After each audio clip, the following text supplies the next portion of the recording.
that long day behind you. Good times lie ahead. With company worth keeping, that'll bash a smile on your head. Come on in, the door's open, you'll find just the finest folks here. Pull up a chair, grab a drink, and lend our stories your ear. Cause we're the talk the tavern. Here you're always welcome. The talk the tavern. Promising beer and bedlam. The talk the tavern. Music, medicine. Okay, and welcome to the Tavern. I'm Travis. What am I drinking tonight? I got like an Irish theme going on. What do I got? Some Bailey's Irish Cream. This is the cookies and creamy. And if I run out of that, because it's only like 1 ounce, I have Bailey's Coffee Toffee that I could turn to. And I'm going to light a little incense. I love a nice scented candle or incense while I'm hanging out and chilling. And what about you, Kevin? What do you got, man? I have no incense because I live in work accommodation and it will set off the fire alarm. But I am drinking a New England style IPA this evening from Downton Brewery here in the New Forest in England called Moby Dick. You're not going to make the joke again like you did last episode we were on? I feel it's tasteless to keep a running gag going. Leaves a sour taste in your mouth. Especially with a mouthful of dick. Yeah, that's right. That also leads to the gag, running or otherwise. Well, at least it does for Ed. But anyhow. Okay, Ed, what do you got? I am drinking Reed's Extra Knee Glasses. It's a ginger beer, but it's pretty tasty. Very And nice. of course, I'm chasing that with some bourbon. Of course. What kind of bourbon you got? Basil Hayden, Okay. red wine, cask finish. That is the last bottle because they don't make it no more. Yeah, well, don't worry. 10 years, somebody will put out their bottle and you'll be like, $700. Hell, I almost pay that for a regular bottle nowadays. Yeah, they got to do something about these tariffs. It's really cutting in on my scotch drinking, man. Yeah, it's also cutting into a lot of the export business of the American bourbons and stuff. You know, because there's whole countries that are like, yeah, fuck you, we don't need your shit. So, okay, let's do it. Speaking as a man who lives in the combined countries that invented two of the best known strains of whiskey in the world, and my heart bleeds for both of you currently. Well, that ties right into our topic and our opening toast. Here's to politeness and public manners. May we not lose it to AI along with creativity. Here, here.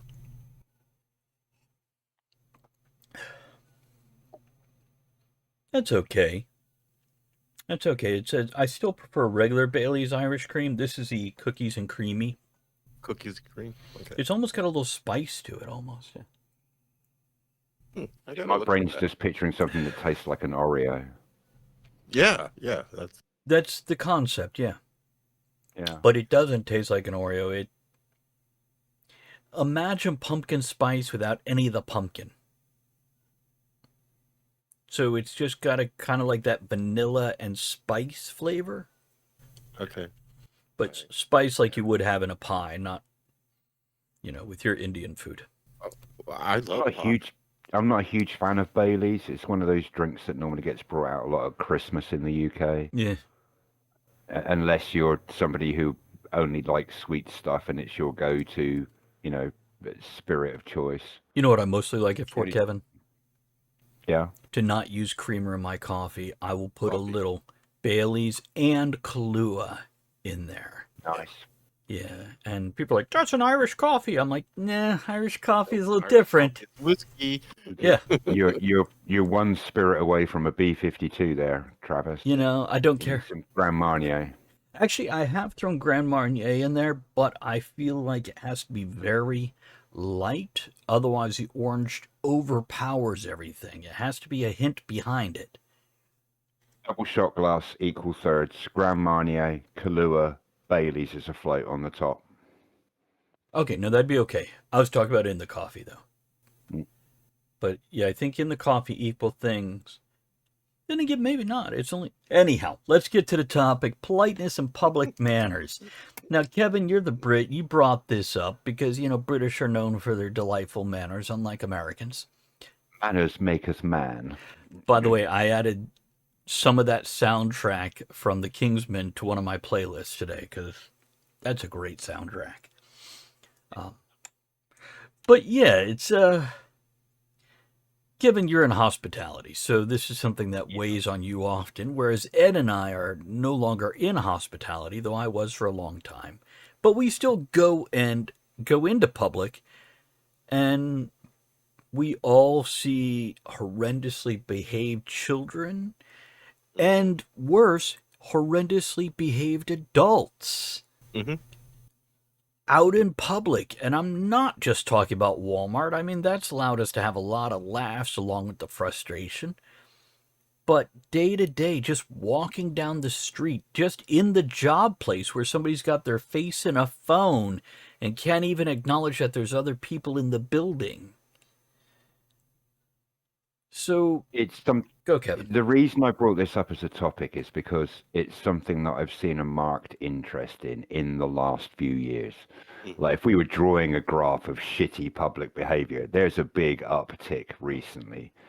Now, you could spend whole shows conjecturing on the reason for that. Our last show was on AI, and I think certainly the shift towards the swift dopamine reward of Hey, hold on. mobile phones. Everybody's going to point at COVID. People were trapped inside for 3 years. A whole generation was written. Before then. I know. Before then. And that's what I wanted to hit on real quick. I wanted to go, no, it wasn't fucking COVID, because if parents taught their goddamn kids, or if people, you don't forget how to act if you're 19 years old and you're in the house for 3 years. You don't forget. You fucking become politer when you leave. You're like, thank God, people. Or, people. When I first floated this idea, it was less about a discussion about what we thought the reasons were that had caused it. Right. And more the general question, am I just becoming a grumpy old bastard like Yes, my dad? you are. And that's part of it, undeniably.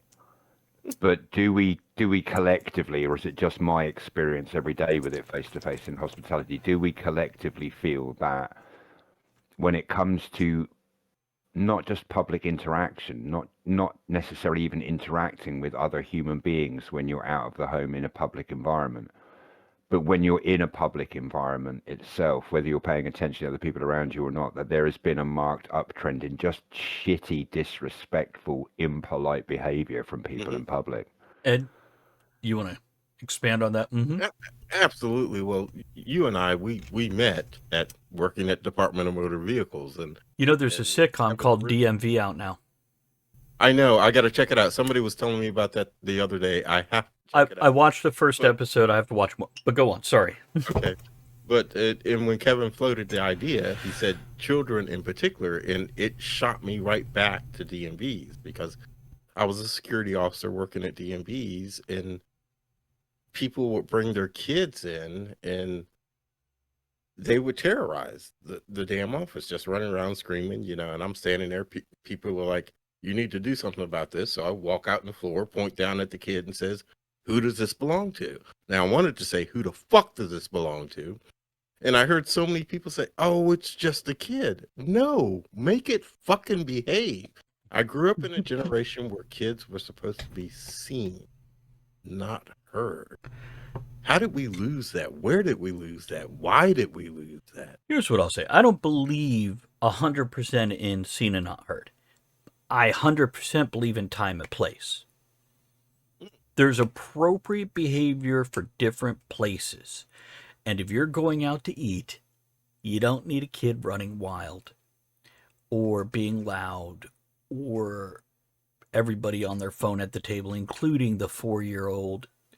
And none of them have fucking headsets. Or anyhow, we're going into minutia here. I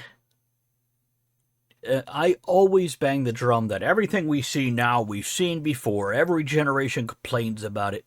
But I do feel with more people in the world every day, it might just be a percentage. If 60% of the population is rude, when you have 1,000 people, It's only 600 that are rude. When you have 10,000, it's 6,000 people that are rude. So whatever the numbers, you're going to see more of it per capita. And it's going to feel like even more than you see. But I still feel like it is genuinely more. It's growing. Yeah, I mean, I want to qualify by saying I'm not just talking about children being children, or specifically children at all, but Right. to use them as the current example. I get it that a baby's going to cry. Yeah. Oh, I get it absolutely. that children are going to be loud. They're going to be messy. They might throw food on the floor. These are things that children do. And Right. whilst they're sometimes annoying in a hospitality environment, I don't have a problem with it because that's just a kid being a kid. When your child is running underneath the feet of servers with hot food up and down the restaurant repeatedly, moving all of the other table settings around, making a mess of other tables that are already laid up ready for incoming service, and the parents are sat in the corner watching their children do this and doing nothing to try and control the children, that's rude. That's what I'm talking about. I'm not And coming talking to about my table when I'm trying to eat. What's that? Get the fuck away from me, kid. I don't like kids. Yeah. Yeah. and it's not just kids, it's adults as well. Funny enough, I was having a conversation with somebody the other day where it's always been a kind of stereotype of the rude customer that kind of thing. I'm seeing a marked uptrend in that kind of behavior, not necessarily the finger clicking, but that entitlement. You're walking past on the way back from another table, I'm balancing 4 plates. I'm already, there's sweat pouring down my brow, and someone goes, "Excuse me, can we have some water?" Yes, absolutely, no problem. I'll just juggle it from the bar to your table with my cock for you, because clearly all of my hands are full and I'm Well, already doing 6 things. Your cock is like that, Kevin. So, Well, yeah. I also want to point out both Ed and I would tip extra if you brought your tip out to deliver water. absolutely. Yeah, so keep that shit up, especially at your age. That whole entitlement is the wrong word, but It is the right word. that sense of I'm aware there are 40 other tables in the same environment as me, but I want something now, so I demand your immediate attention. Anything less than that is a failure of service on your part. That has shown a marked up trend in the last few years as well. Yeah. And let's turn away from the kids topic, at least unless if it relates to the adults that are raising them. Yes. Because kids will be kids. They're going to misbehave. And a lot of that behavior goes on to the adults. Because it's adults that had those kids that are not doing what they need to do. So the kids know any better. Each generation seems like it's gotten more and more soft-handed. It does. And it goes all the way back to when we were children in the 60s and 70s and 80s, depending on it. Kevin, I think you're 32, right? But you're British, so. I look 70. Ed, you were born in the 30s, but you're black, so you still look 30. So. It's the good skin. You got the butters, buddy. Mm-hmm. So, but the point is, we saw our peers starting to be raised on video games in the 80s. Yes. Late 70s, early 80s is when we had, Atari coming out and ColecoVision and Nintendo, and it blew up from there. That's the generation in the 70s that started being raised as latchkey kids and left to go wild. Cartoons in the morning before school, cartoons after school, cartoons on Saturday morning when the parents wanted to sleep in. If you had a parent that was home and not working overnights and whatnot. And then in the 90s, they felt that, we were too hard on a previous generation. We should never raise kids that way. We should start to hug them more. And then you had the other part of society going to dinks, double income, no kids, yuppies, all that. So we also started to take discipline and reprimands and repercussions and responsibility away from the younger generation in the 90s. So by 2000, Kev, I saw you raise your hand. You want to jump in real quick? Let me stop. I'm just going to say very quickly, Yeah. because it's germane to that point. I don't know if you had the same series in America or not, but my kids, when they were younger, and I'm talking 10, 11-ish, something around there, they used to watch a TV series called The Goldbergs, Oh, yeah. which was set in, I've heard of, yeah. set in the, I think, around the late 70s, early 80s, somewhere around that period. Mostly 80s. Okay, well, they would come to me after watching an episode of that and say, you lived through this period. We saw this on the Goldbergs. Was this true? Was that right? Did these things really exist? 9 times out of 10, yes, they did. But then they would ask, because I raised my kids to ask questions a lot. Never take anything at face value, always ask. Absolutely. And so when those conversations would take place around that program, they would say, well, tell us more about this thing or that thing.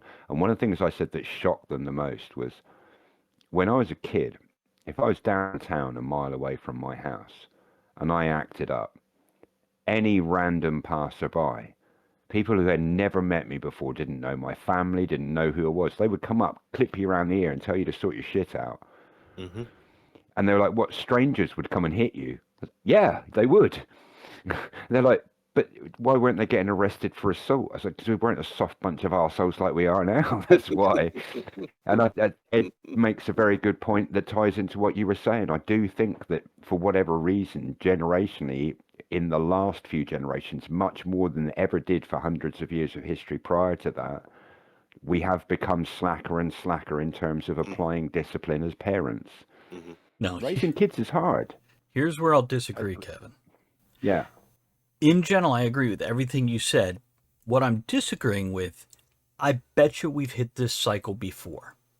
I bet you during Victorian era, we went from super strict and can't show ankle to ease up, lay back, let kids be kids in the 1910s or whatever. Of course, we also had child labor where 12-year-olds would work 60 hours. That was good for him. Built character. Built character. Yeah. And unions. But that came later. Taught him he had to work if he wanted any damn thing in life. That's actually a valid thing, though, having to work to get things. Because how many adults do we know, they come into a brand new job at entry level and go, I deserve the same respect as that 12-year veteran who's worked their way up or has stayed in the same position, either one. Why don't I have that kind of respect? Well, you haven't earned it. Well, that makes no sense. You should respect everybody. Yes and no. I think there's a base level of respect you should give any human being. And from there, they can earn more or they can lose what they started with. But you don't start at the bottom of respect. You started maybe not even mid-ground, somewhere a little above, below, depending on your personality and how you come off and how you click with somebody. But yeah, you can gain or lose. And manners and the ability to... Because really, let's boil down what manners and politeness, what does that mean? That means behaving in an agreed-upon way for the society you are existing within. Would we agree? You made fun of Kevin at the beginning of the show about manners because he's British, okay? And manners is something that is it depends on geography. Yeah. I found that out when I joined the military, okay? Because I did grow up in the South, and I don't want to brag about the South, but my generation, there was a certain amount of manners and respect. Yes, sir. No, ma'am, blah, blah, blah, blah, blah, so forth and so on. Went to New York. It does not exist there. You bump into somebody in a crowded club in New York and you say, excuse me, they are looking at you like, you ain't from around here, are you? They get upset.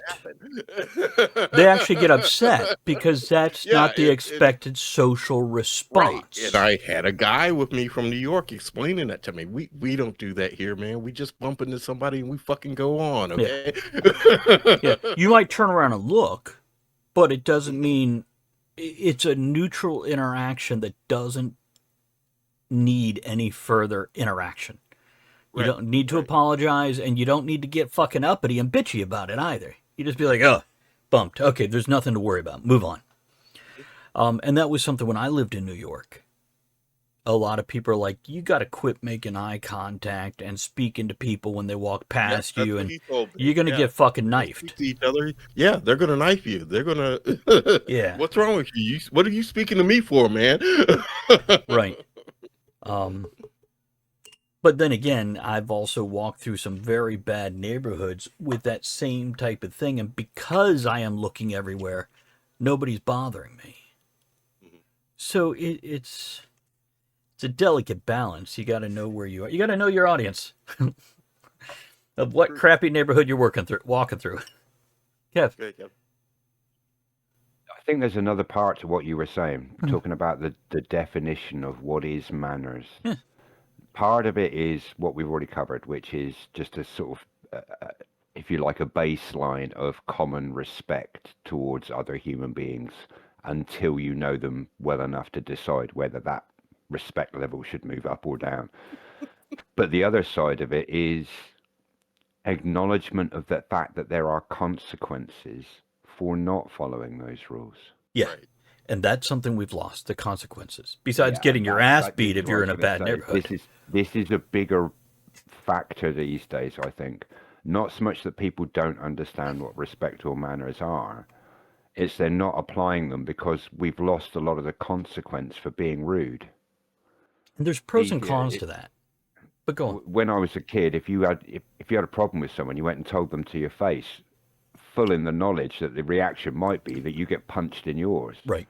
Now I can slag you off on Facebook to my heart's content, knowing you never have any clue where I am or even if that's my real name. There's no consequence. Mm-hmm. Mm-hmm. And I think we are beginning to grow up in a society where that lack of consequence is slowly eroding the natural instinct to have manners. Ed, go on, and then I'll throw my 2 cents in. Well, another part of that is working as a manager. The HR thing today. People get offended by so many things today that it's utterly ridiculous. I'm going to build on this, is what I wanted to talk about. And even outside of HR, I remember I was sitting in a winery just this past weekend, met some new folks, and I am pretty much the same person I am on the show. Okay, nothing offends me, and they were wanting to say things. You know, the conversation's rolling, we're having fun, and they're wanting to say things. Oh, I better not say that. Let it out, man. Let it fucking out. I don't get offended by stupid bullshit. Okay, let's have some fun and have this conversation. Now we're getting away from manners, but No, I think this is the bedrock of manners. What I wanted to say that kind of builds on what you both said or were talking about is we want to talk about repercussions, and there's a lack of them now where you can say what you want to people. Mhm. On Facebook, Kevin said, but in person, people are holding back because they're worried about offending, which is that manners? No, that's weaponized culture. We have weaponized culture into a cancel culture because previously, you were a kid, you stepped out of line, a stranger might step up, may or may not hit you, but definitely gonna say some shit to you. And you're gonna be like, uh-oh, okay. For the most part. Definitely would hit you, but I think that's just the kind of kid I was. You were very hittable. I mean, straight up into your 50s. But they've weaponized cancel culture, so it's not just, oh, I made a faux pas or said an asshole thing and I got shut down right then and there. I now have long-term effects because it's not just the people around me that said something. It's now put on social media. It's now brought to a corporation who will fire you for your private opinion on your personal social media. And now you're labeled one of the isms. And except Except they won't fire you because they'll be too paranoid about somehow offending you or breaching a right by immediately firing you. So you'll now be made to go through 16 stages of personal review, development plans, written warnings, final warnings, etc., before someone finally gets the right to go, do you know what, you're a prick and you're fired. Kevin, they're not even calling them warnings anymore. Originally, oh, you're in trouble. You got a write up.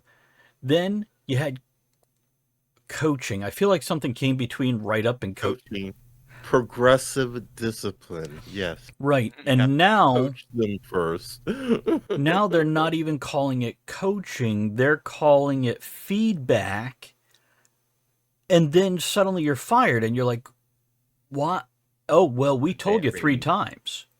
When? Therein lies an example of what we're talking about. Yeah. This escalation of how this is taking place is, again, the nameless company that I work for. We've had an acronym for I don't know how long for that particular part of a disciplinary process where you're not quite fired, but we're telling you to buck your shit up. Otherwise, it's coming just around the corner. And that acronym was the same for the first 8-9 years I worked for this company, and has had 4 different acronym changes in the last 2 years. There we go. While someone seeks to find a more PC way of describing it that doesn't risk offending someone. Hey, for people listening to the show, if there's one thing you can get out of this, can we go back to your shit's in trouble means your shit's in trouble? Your shit's in trouble. Can we make it? With my company. Go ahead. Travis. I'm just going to say black and white. Your company, what, Ed? My company now, we can't even suggest if you do this again, you will be terminated. We can't even suggest that.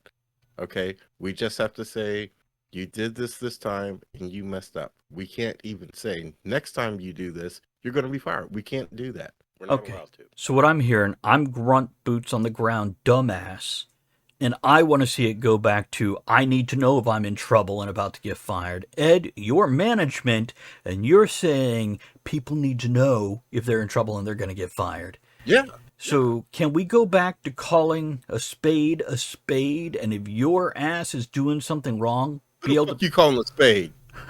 I called no one that, sir. I shouldn't have said that. I'm so sorry. Let me apologize before you get your fucking cancel culture motherfucking shit all over me. Yeah, it's let's go back to just saying what it is. We don't need it sugar coated, and if somebody can't handle that and they're gonna cry, maybe they'll fucking quit. And yes. Maybe they'll learn. Yeah. Because they've never cried before. Oh no, they've cried a lot. Jesus Christ, have you heard this generation? we gotta go back to something. Go ahead, Ed. I want to go back to something Kevin said earlier about, being out in public a mile from home and you fuck up and just any old stranger smacks you. Because that is the way I grew up. Now, it wasn't just any old stranger. I grew up in a rural area, but if I was out and about when I was a kid and I fucked up, the neighbor beat my ass. Right. And as soon as the neighbor finished beating my ass, they called my mom. And when I got home, I got a second fucking ass beating because I embarrassed her out in public. Right. You only got that second ass beating after your mother had taken a moment to be polite and respectful and thank the neighbor for whooping your ass the first time. Absolutely. And then what happened when Oh, thank you. I'll take care of that. Then what happened when your father got home after that? Yeah. Yeah, and then on top of any kind of physical discipline, there was other repercussions. You got extra chores, you got grounded. And grounded didn't mean stuck in the room with your phone and all the entertainment options you could ever want. It meant... My parents didn't ground me. See, my mother never beat me, never hit me.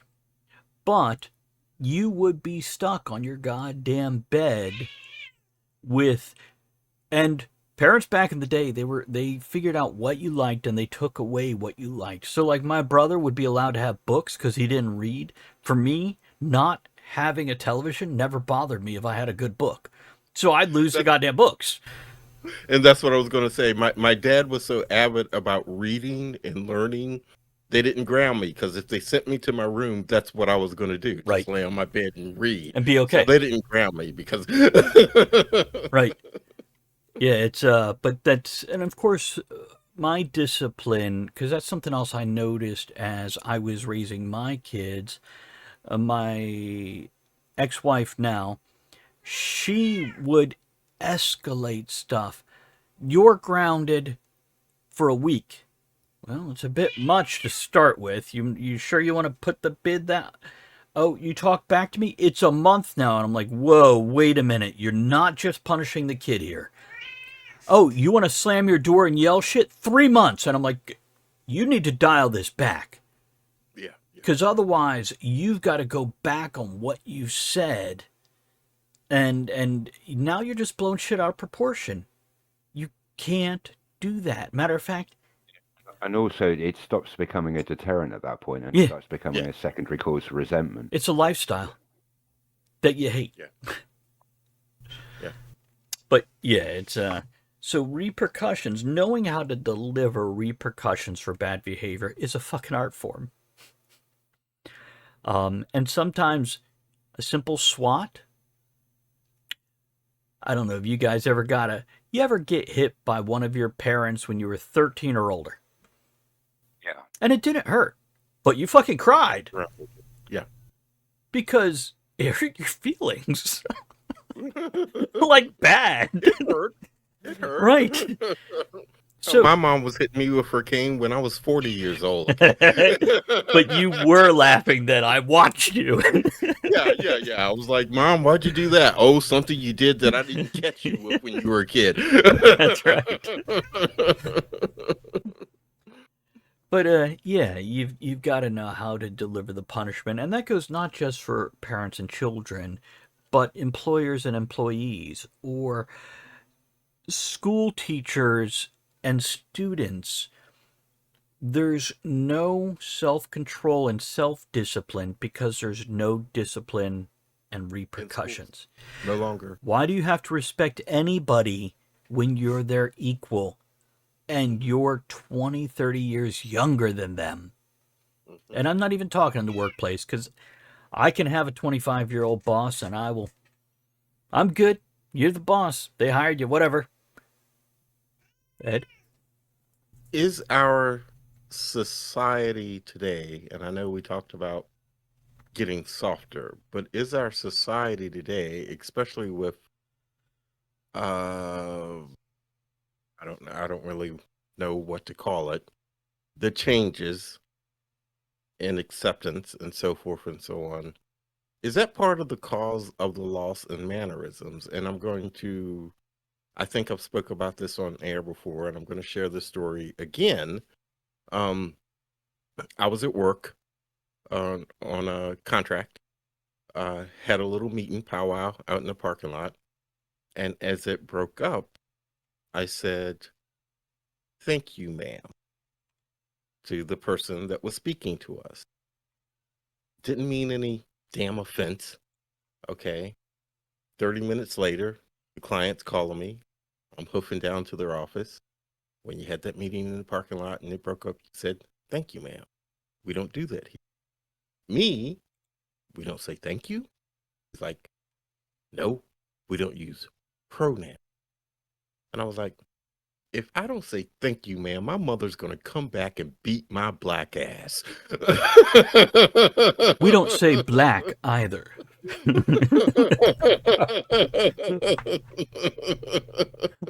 I'm sorry. She did. My mother did. We're white folk, and our guilt says... Persian comedian called Omid Jalili here in the UK. And I saw one of his more recent stand-ups just the other day, and there's an acronym that's been in use in the last few years in the UK, BAME, B-A-M-E. And he said when it first came out, he said, "I thought at last, at least, as a minority, we're getting an equal share. Surely this is Black, African, and Middle Eastern." And it turns out it's Black, African, and minor ethnicities. He's like, at what point did I get relegated to the B team? This is so I finally get an acronym to describe me that distinguishes me and my people, and I have to become a minority player. And it's Black, African, minority ethnics. It's like it's not even Middle Eastern. This whole skit where he's horrendously offended by the fact that he's basically been relegated to slightly less important than a black person when it comes to the ethnic points you Oh, score. he got lumped in as a minority to the A minority. minority. And black's got 2 of the letters. Mm. Everybody else got to share the last 2. Were we making a point? Any of us? We all just drinking now. I don't know. Yeah, with this, we're all just like, oh, just give me another drink. I got nothing else to say. Much about it. Okay. I guess we could start to wrap this up if we like, and then do some closing thoughts for politeness and manners and stuff. Ed, do you want to start up this time? You got some closing thoughts on it? I definitely see a downgrade in politeness over the years. I mean, going to a grocery store is one of the things that gets under my skin more than anything. I mean, Yeah. you're walking down the aisles, people are blocking the aisles, they don't get out of your way. And those goddamn shoppers that are shopping for the people that can't get out of their vehicles and come to the store, they really drive me crazy, because it's like, hey, I'm the patron here. Get the fuck out of my way. There's definitely a downtick in politeness in all of society, not just children, but adults as well. And I don't know. What the fuck? Kevin? Yeah, obviously it's clear what my point of view is, or I wouldn't have raised the topic in the first place. But I think a lot of it comes down to societal change. And one of the key points, I think, is something that was touched on. I think it was you, Travis, that made the point earlier, but being a parent's difficult. We've all been there. Humanity, this point was made in the last show, humanity will be lazy if you give humanity the chance to be lazy. The Yeah. easier you make it to be lazy, the more often people will be lazy. And that goes for parenting and setting an example about social cues as well. If we rely on, and it's the extreme version of our generation being raised on cartoons on a Saturday morning when the parents wanted to lie in. That was the comment you made that made me think about earlier, Travis. Mm-hmm. I cannot tell you the number of children I see now where, if they are well behaved in a restaurant I'm working in, it's because their head is buried in an iPad or a mobile phone, because parents have made devices the new parents. I don't care whether you're behaving or not. You're not my problem. Your head is down. You're not bothering me. You're not bothering anyone else. The problem is when that device isn't on, or they lose interest in it, you've become so used to a device taking over from you as a parent that you're not sure now, how do I discipline them without someone else around me thinking I'm being too hard on my kids? Mm-hmm. Fuck everyone else around you. That's my closing thought. Discipline your children. Don't worry about whether you're going to upset somebody. Worry about whether you're raising them to not give a fuck about whether they upset anyone or not. Amen, That's brother. more important. My closing thoughts are, we don't have any excuse for these bad manners. For anybody that goes, well, they're young, they weren't raised by parents who, they've had devices, oh, COVID, etc. No excuses. We all have TV with over 100 years worth of movies that show you good and bad behavior. We all have grandparents or people in the age group of grandparents if you don't have actual ones. And you all have Talk of the Tavern to tell you how to not be a dumbass. And I think a As soon as we little... work it out, we'll let you know. You have had your closing thoughts, Mr. Fucking Manners. Oh my God. Manners. Anyhow, so yeah, don't be lazy, guys. You can figure out how to do what you need to do pretty easy with the advent of technology. Thank you, Ed, for the reminding of closing toast. I have one. Oh, I'd like you to do it. In the words of Jerry Springer, be good to yourself and each other. There we go. That defines how to manner. Ah. Okay, let's do that closing music. Folks, I want to thank you for joining us here on Talk of the Tavern tonight as we talked about manners. And I just want to thank you and say how nice it was to have you here, and thank you for being around. And tell you that we appreciate you and thank you for being here. And we'll thank you if you send us an email at talkofthetavernshow@gmail.com to let us know your thoughts on this topic or other topics you'd like to hear us thank you about later when we thank you for thanking us for thanking you. Thank you. Yeah, what he said. Travis. I'd just like to thank both of you for having me on this evening and apologise to anyone listening if I've offended them in any way whatsoever. Yeah, Thank you. thank you for that. Appreciate that. Goodbye, everyone.